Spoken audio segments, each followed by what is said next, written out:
Trun, trun, trun, trun. Hello and welcome to our weekly About the Situation podcast. And as usual, here with you are George and Andrew. Say hello, Andrew. Hello. And as you may remember, we are the two simple Ukrainian guys who are not very good in English, so pardon that. We may be very bad sometimes in it. But we are working in IT, and for some reason, we are working in Poland. So, about the podcast, we were planning to first do some kind of an introduction for newbies, the people who want to get into the IT. So, what they should do, what they should have to get your first job, and then your way of improvements on your way to the senior level. So, last time we left off what things are necessary or at least nice to have if you're applying for your first job. And one of the things is open source projects. So open source projects is pretty important, don't you think, Andrew? Yeah, I do. I think. I think open source is nice thing to have when you are not only starting in IT, but it's just it should be your normal thing to do. Yeah, so I think first of all, if you have some open source project, it proves that you like programming and you actively code. And just this alone is a big plus for you. And also, if your projects are at least somewhat decent, your chances of getting the job are actually increasing tremendously because it's very easy to see that you're interested in programming. It's very easy to see that you at least have some skills compared to those who don't have any projects. Yeah, it shows, of course, that you are not afraid to get some Criticism. criticism, that you are ready to share your code with other developers. Mm-hmm. Yep, that's true. And it shows that you could be a team player. yeah, because so you might have guessed that we are advising you to write code, to share it on the GitHub, to encourage other people to make changes to your code base and to help improve your code. And it's also a good thing because it gives you more opportunities to learn something new from somebody else.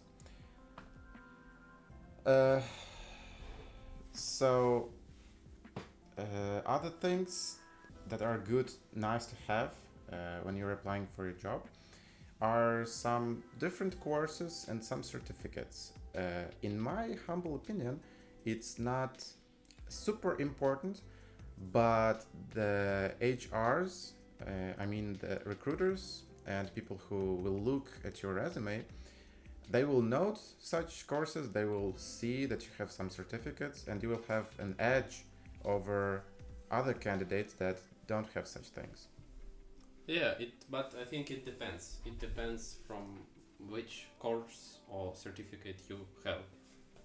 Because if you finished some course on Udemy, I don't think that this is very important because you can simply just click and get certificate. But if you have certificate from Oracle, for example, it shows that you know Java language in a good way. Yeah, I agree. So the recruiter or your employee, they should not test you on how you know Java because you already have a certificate. That's my point. Yeah, so when you do some courses or, to get certificates, do only the courses that actually matter something. For example, Oracle or Microsoft or AWS. It's Amazon services. It's really popular nowadays. And things like that. Because if you have, for example, proved that you know JavaScript on LinkedIn, that basically means almost nothing. Yeah. And yeah, if you have some course, I don't know, learn how to program in HTML in 2 days. But do you hear about some official certificates of JavaScript? I'm not sure. No, Angular. There probably should be something from Google team. I know there are some certificates on Angular in specific, but I'm not sure if there's probably something. Because I heard that of course Java is, Python, C++ certifications, Microsoft for C#. Yep. PHP, Zen Technologies. You can also use some kind of tools or sites that are meant to measure your performance, such as HackerRank. I applied to some companies, and they actually asked me to do some test coding on the HackerRank site, and it measured my performance in how many lines I solved this issue, or how I did this, or how I did that. So yeah, that might be useful, but well, do it if you want, I would say. So what about our personal experience?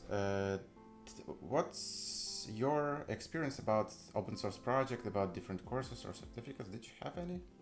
Yeah, I have a GitHub profile. I'm trying to make at least 5 commits or contributions per day. Sometimes more, sometimes less.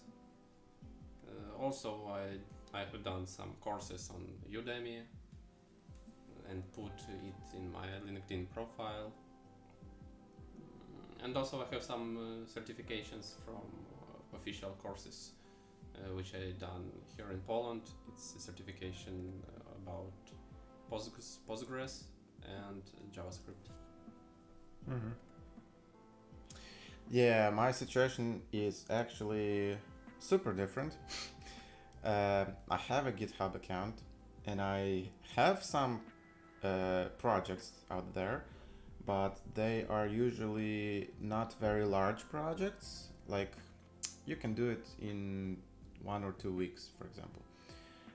But there are not many such projects. I think it's like 3 or 4, so super small amount. What are they about? One was the project that I was doing for the recruitment. Actually, 2 of them, I was asked to do something for the recruitment process, and 2 of them, simple projects that I did by myself some time ago. But I'm the type that is too lazy to do something after working hours.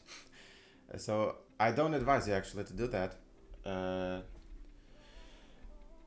Yeah, I'm kind of one of the kind. So you are like I'm a bad example. white guy. I'm a bad guy here. White guy or me. I should get all the GitHub. girls. I should Because get all. all your GitHub is white. Yeah, my GitHub is white. No contributions. And I'm going to become a green guy. Yeah, and actually, a funny thing is also I don't have any courses as well. No. At least of course I did many courses even before I got a job and after I got a job, but I don't have any official certificates that I can actually put in my CV. Mm-hmm. So the only thing I could tell the recruiter is, well, I know JavaScript. I would say I know, like, I don't know, 7 out of 10, something like that. Good. Yeah. Okay, so now we are slightly moving towards the interaction with the recruiter, and the first thing that any recruiter would see is your resume. So I think the resume is the most important thing when you are applying for a job, because usually, especially when you're a junior, when you don't have any previous experiences, the recruiter would not contact you by himself, so you are contacting them first, and you usually send your CV as well. So they are looking at your CV. So first thing first, what should you put in your CV? I think you should put your name, surname, no, basic things. Wow, great. Uh, I didn't know that. You should have a nice photo of you. You know, maybe in some official way of those photos, not when you are on the party or something like that. Yeah, but maybe not too official. But if I would like to choose between official and non-official, I would choose maybe official photo. It depends from the position, yeah, because we know that programmers they I would choose kind something. of nerds. I would choose something like a good quality photo, but not official. In my opinion, you should have a smile. What do you think when you? It's not like a passport type photo. No, no, no. Usually, when recruiters look at your photo, they imagine themselves working with you. And if you're making an impression of a boring person, if you're making an impression of ugly person, because let's look at it in the right way, there's a lot of situations when your photo looks ugly. Well, when you yourself look awesome in real life, but you just have a bad photo. For example, on the passport, a lot of photos on the passports are looking super bad. So don't put those kind of photos in the CV because, recruiters will look at it from the point of view: do I want to work with this person or no? So that's what the photo should represent. Yeah, and you should understand that in this step of the recruitment, the recruiter decide to contact you or not even your employee. So you should try to make a good impression. Yeah. So through your CV. Yeah. So what you're trying to say that on the step of the resume, your actual skills does not matter. What actually matters is what kind of impression recruiter will have after looking at your resume. So that's right. The photo is important. Your personal information is important. Try to put there also your contact information, like email or LinkedIn account. That's what I would put. I'm not putting there my phone number because I don't like to receive phone calls from random people. I usually send them the CV, and if they want to get my phone number, they can just write to me either on LinkedIn or on email or I don't know, and they can ask for my phone number specifically. What else? So what else? Your experience, of course. If you have experience, if you're a junior and you are starting, so you should give them your link to GitHub. Yeah, you should always projects. Yeah, in my opinion, you should always look at it from the perspective of the recruiter. So the most important things that recruiter wants to look at is your work experience, if you have any. So try to put it somewhere in at the top, and also your skills, what you actually can do.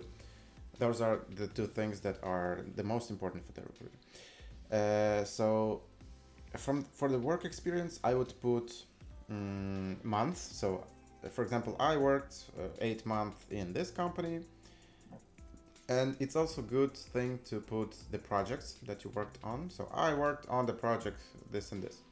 If this project is public, it's very useful to link the website to the project or something that recruiter can look at to see, oh, he actually did such a good site. Nice. And it's also very useful to say what kind of technologies did you use when working on that project.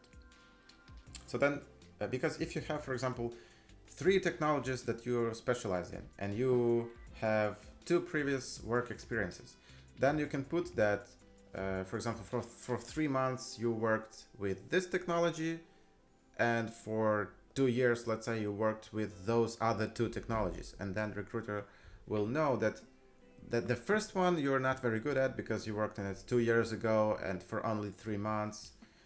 So it's kind of additional information for the recruiter, and that is very useful. Also, How do you put your skills in your CV? Well, I just simply listed them. I mean, I when I started in IT, when I was starting, I think I had a bad habit and I put, everything what I hear about. I mean, I look one video on YouTube about Java and I put that I know Java. And I had maybe 30 skills in my CV Mm-hmm. when I was starting. And now I don't have 3 or 5, 6 technologies which I know the best. Mm-hmm. Yeah, I had the same Because shit. I don't want to lie. Mm-hmm. Yeah, so I had the same kind of stuff. I usually put everything that I had experience with, but right now my CV looks like this: programming languages, and there's a list of programming languages, frameworks, and list of known frameworks. But for the things that I am not actively working with, I put in the parentheses basic level or basic understanding, or I don't know, advanced understanding. Yeah, I just usually put basic in the parentheses. So, for example, I'm a front-end developer, but I sometimes, long ago, like 2, 3 years ago, I did something in PHP. So I put PHP in my skills, but I put basic level. But previously, when I was getting my first job, I actually did some kind of a chart in my CV, and I listed my everything that I knew, and I put it. I gave it a rating. For example, JavaScript, I gave like 8 out of 10. Whoa. Then TypeScript, like I don't know, 7 out of 10. HTML 9 out of 10, or CSS it was 6 out of 10. I don't know. Angular 6 out of 10, and then Backbone I can put even 3 out of 10. Or PHP I could put 1 or 2 out of 10. So it would be on the list, but the employer and the recruiter will know that you shouldn't hire me because of the PHP. You should hire me because of the technologies that I'm strong at. So that is my point. Um, Next thing is education.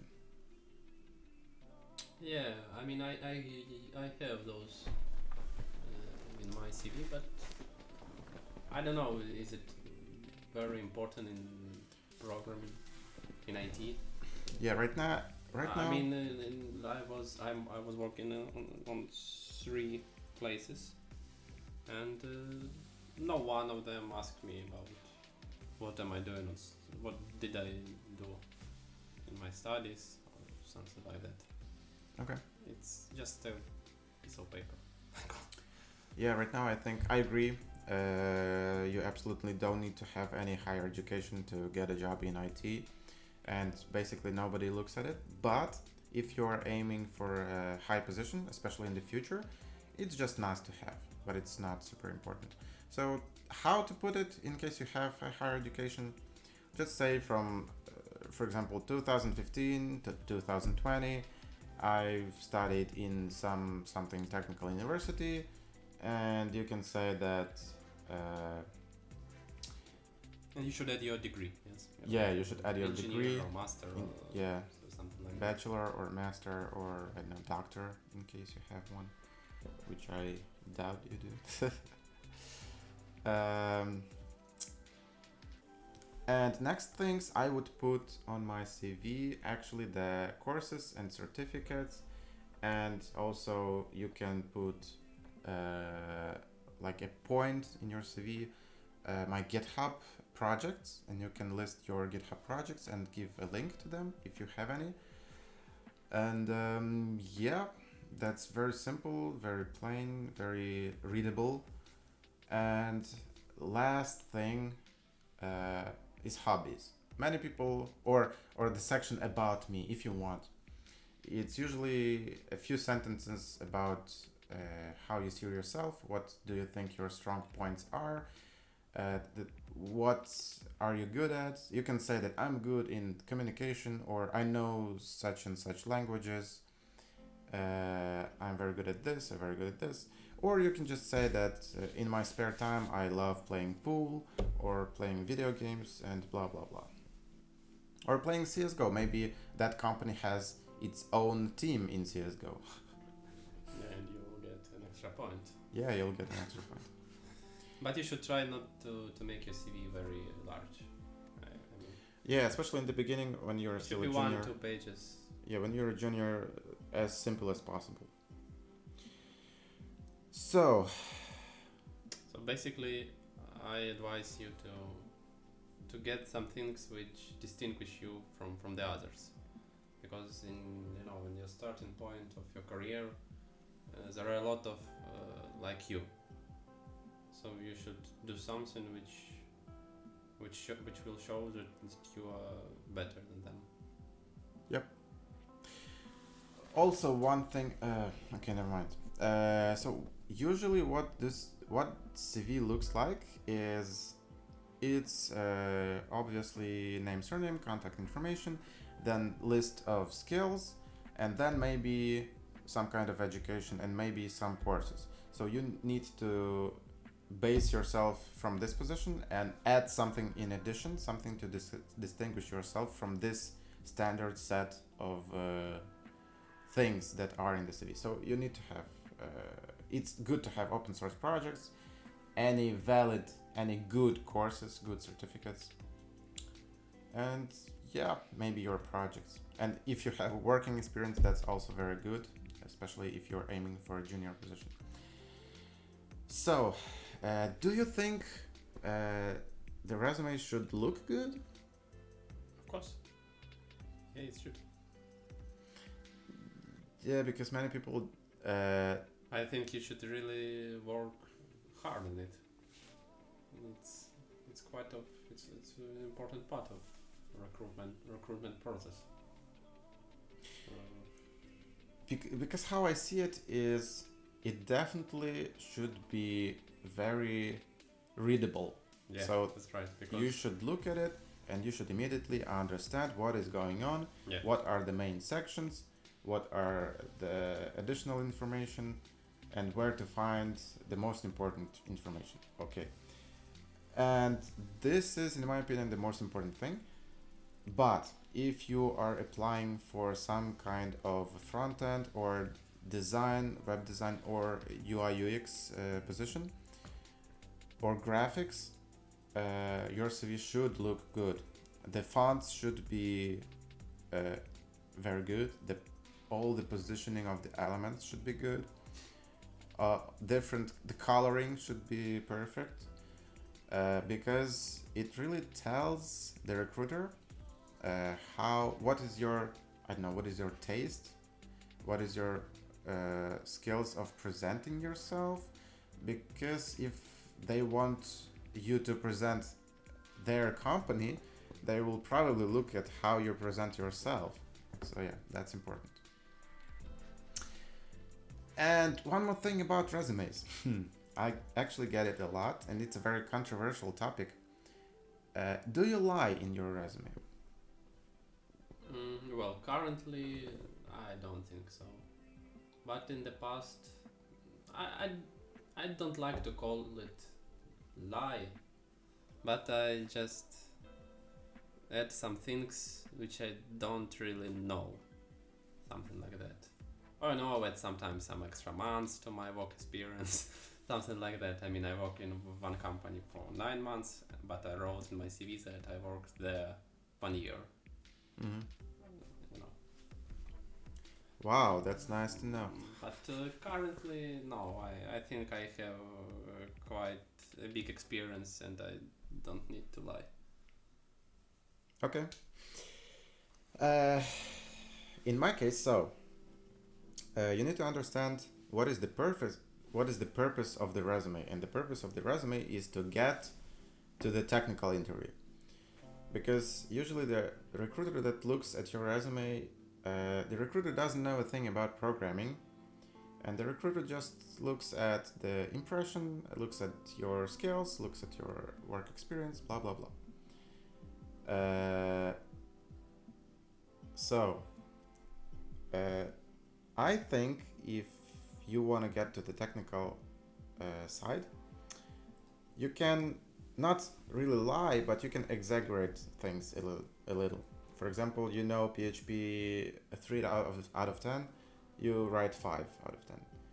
Or as Andrew gave you think it's an a good example. idea because As Andrew gave you an example, if you had like 3 months of experience, write 5 months of experience. not that PHP is not a good choice to say that you know it. No, it doesn't matter. There are It's lots of trolling just an about example. PHP. But I would say that if you don't really feel the need to lie, just don't lie. It would be better because it would be fairly obvious that you lied about something if you will have to use it actually in your workplace. It will be immediately noticeable that you lied about it if you actually don't know the technology of that, and you said that you do know it. So I'm not advising it, but I'm let's say I'm not opposing if you exaggerate things a little bit, just to increase your chance ever so slightly. Okay, have you ever lied in your CVs apart from the experience?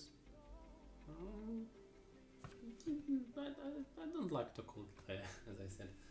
I mean, yes, I added some skills which I don't have, but I actually haven't lied. never. No, never. I mean, it's not a lie, but I don't know. I done some course with Angular, so I add that I know Angular, but really I don't know Angular.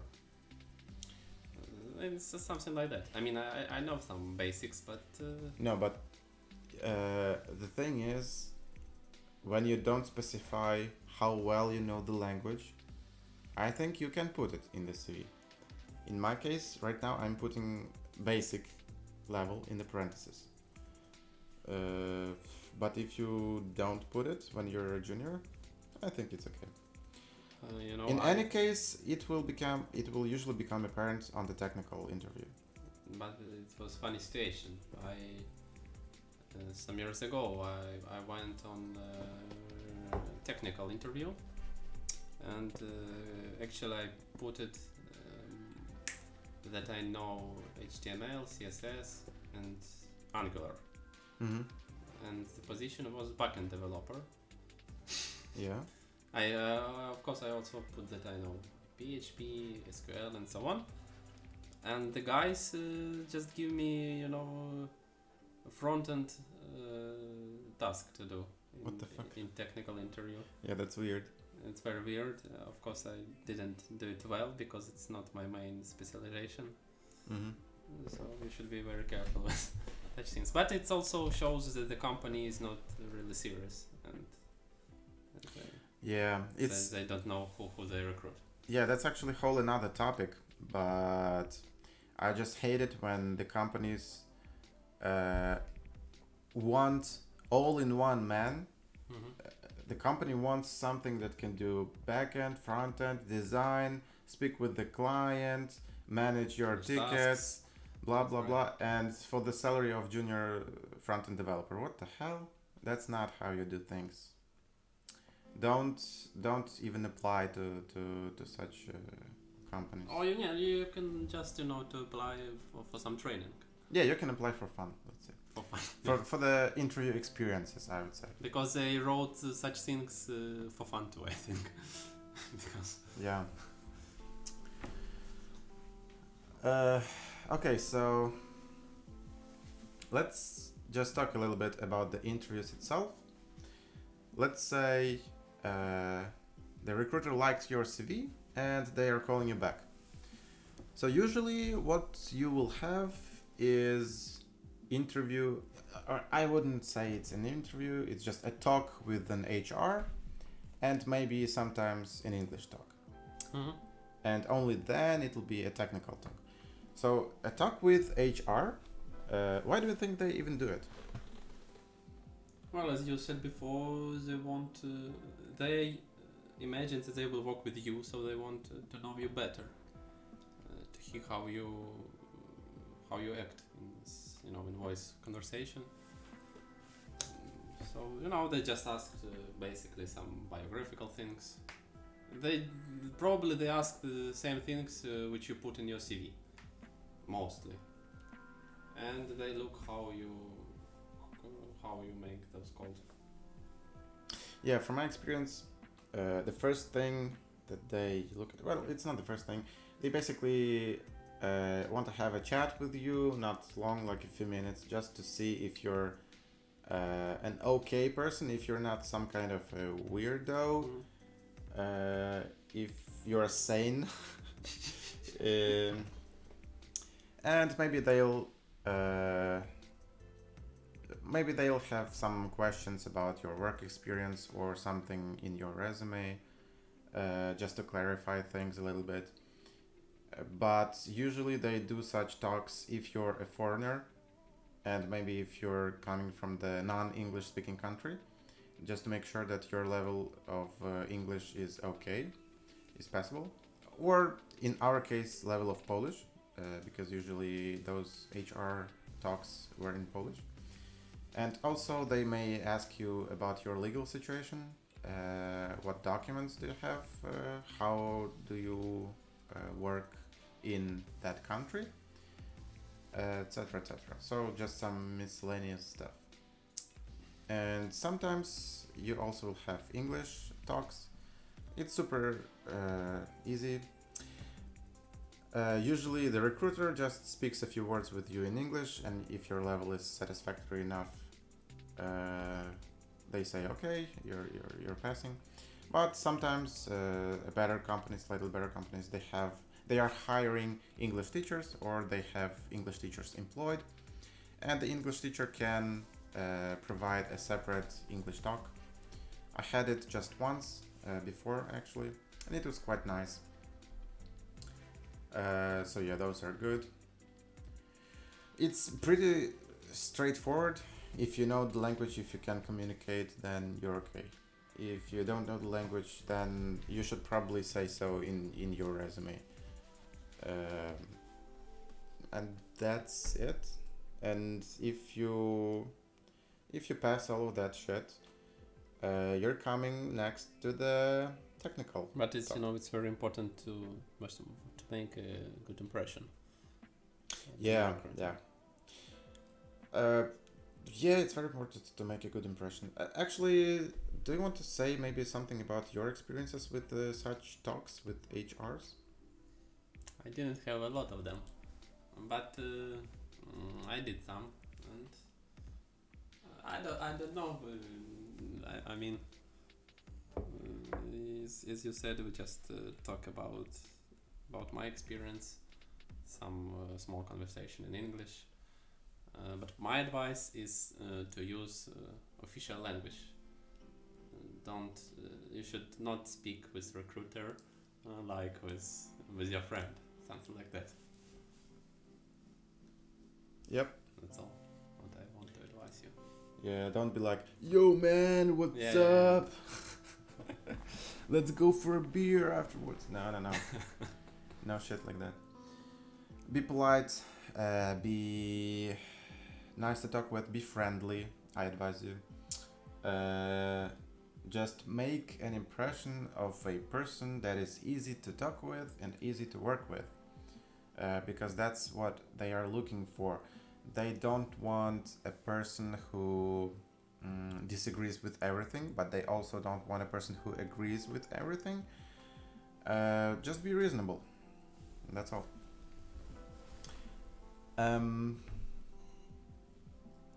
What else? I think actually that's pretty much all for today. Not section about technical interview. We'll make it in. I wanted to talk about technical interview in the next episode because it's a broader topic a little bit. Okay. And also we will kind of wrap up the interview part in the next episode as well. So stay tuned for that. Subscribe, like if you like it. Maybe write some questions if you have. Yeah, write some questions, write some suggestions. Maybe if we can improve some quality or some stuff. Yeah, just the thing that you notice. And yep, stay tuned for the next episode. Thanks. And yeah, one more thing. If you have some topics that you want us to talk about, let us know. And Andrew, what's your salary? My salary is Okay, guys, bye bye.